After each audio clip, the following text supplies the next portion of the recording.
We have new leaks of the Huawei P30 Pro, and they include a curved display and better cameras. According to analysts, Apple's sales struggles are finally passing thanks to cut in iPhone prices, and the OnePlus 5G device seems to be a big leap in mobile gaming platforms.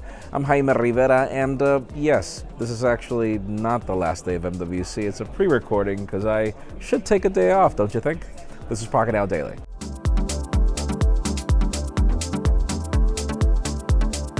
The official news today begin with product launches that are actually not deals, as SanDisk has announced its 1 terabyte microSD card that's actually faster than current SD cards. It falls into a different architecture and, well, it looks like every microSD card. The problem is, obviously, price tags. We're talking $450 at launch, which is crazy if you think about it, but, well, the 512 gigabyte card launched last year. It was costing the same money, and now it costs $200, so hold off for it. Now let's talk about Samsung as the company continues launching products. Now in India, we have the new M30 being announced.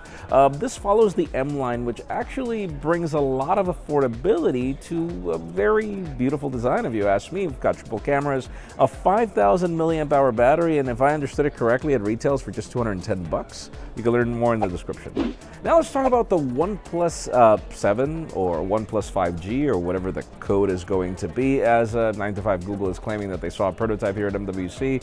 We didn't see a prototype, but what we do know is that there were a ton of devices being shown to test off 5G, and probably the biggest news is not what was leaked, but mainly what was being done, as it seems that hardcore gaming was being done through 5G on these OnePlus devices. It's actually an interesting combination if you think about the probability of having Steam work on a phone. We'll see.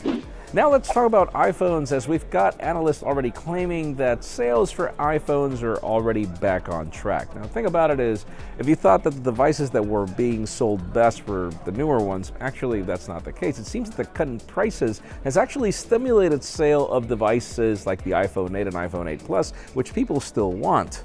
Interesting. And finally, the hottest news today have to do with the Huawei P30 and P30 Pro. We continue getting more leaks on specifications. Apparently, both devices will bring triple cameras, according to the source, but these cameras are going to be different, sort of what we have with the Mate 20 and Mate 20 Pro. And obviously, we have different resolutions on each camera, but apparently, in the case of the P30 Pro, one of these cameras is going to have 10x optical zoom, which I'll see to believe. And then the other sensor is apparently going to be a time of flight, which rather concerns me because I thought we were getting the wide angle that we have on the Mate 20 Pro. Whatever the case may be, let us know in the comments down below. What do you think? 10x optical plus time of flight and no wide angle? Would you like that? Because in my case, I want my wide angle. But leave us a comment down below. We'd love to know your opinion. Friends, again, if you want to get the news earlier, follow us on Pocketnow.com and subscribe to both our channels, English and Spanish, for more videos like this one. You can follow me on Twitter, Jaime_Rivera, on Instagram at Jaime Rivera. Please give this video a thumbs up if you like what you saw. I'm Jaime Rivera. Thanks so much for watching. We'll see you next week.